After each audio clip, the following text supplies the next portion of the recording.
Hindi mo na kailangan lumabas at gumastos ng mahal makapaglitsyon ka lamang. Panoorin mo to dahil pwede mo na din itong gawin sa bahay. Pero yung lasa, panlaban naman sa mga mamahaling restaurant. Lalo na to dahil gumamit ako ng native. Pero juicy inside at ang lambot din ng laman.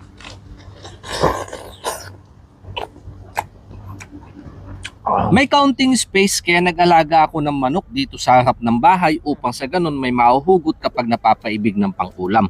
At itong mga bagong palabas ko may mga barako na naman.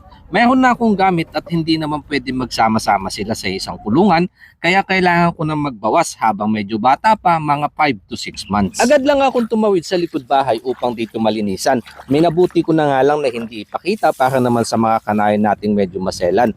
At sunod ko itong tinimplahan.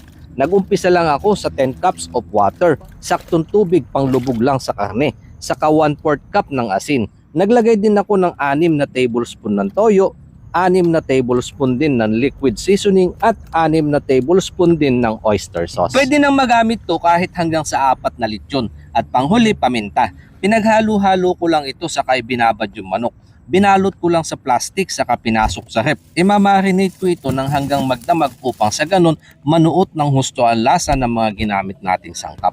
Kinabukasan saka ko ito binalikan at tumawid ako sa likod bahay para dito po ituloy ang pagluluto. Nagbuhol lang ako ng 2 tanglad at inilagay sa tiyan pampabango. Saka ko ito tinalian. Inipit ko yung pakpak upang hindi naman nakabuka at unang masunog kapag iniikot na.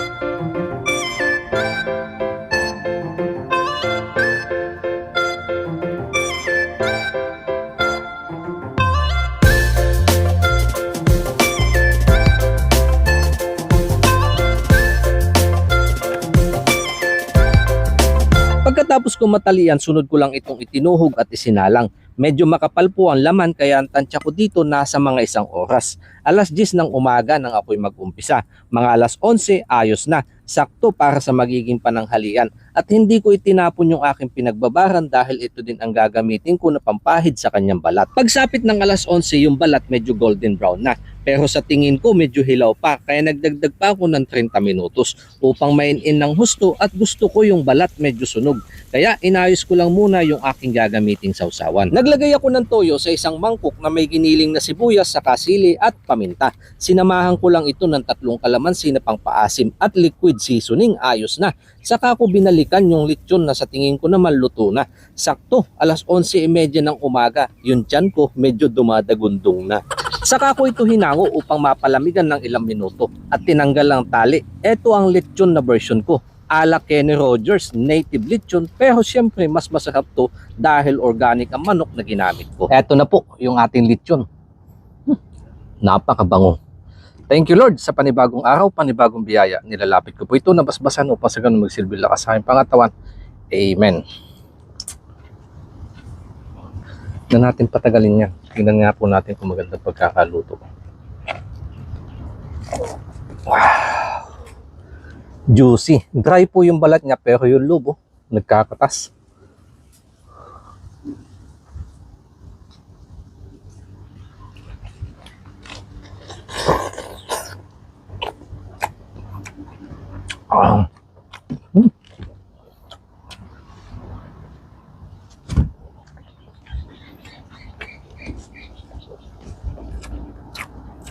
Malaki ni Rogers. Kaya siyempre mas masarap to dahil native. Yun po.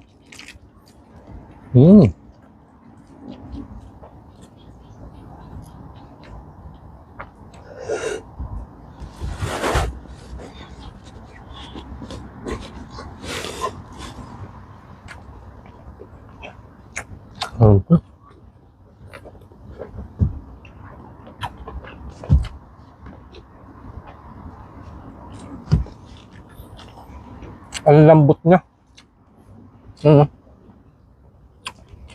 Makikita niyo po.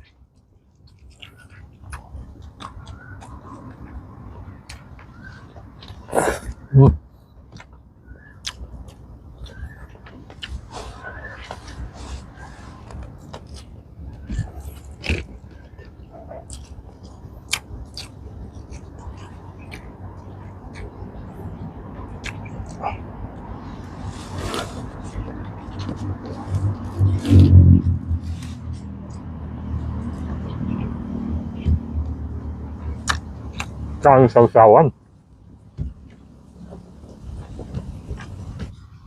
Ang maliit mo. Siguro nagtala ko Dry po yung kanyang loob. So wala tayo nilagay. Pero yung kanyang laman. Juicy.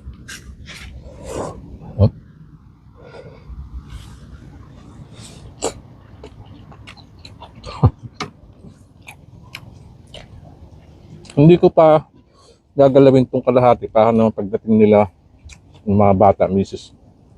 Baka madampian po ng anghang. Hindi nila kinakakainin.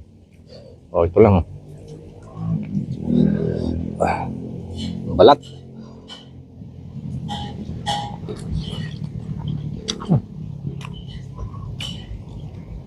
Ayos na ayos.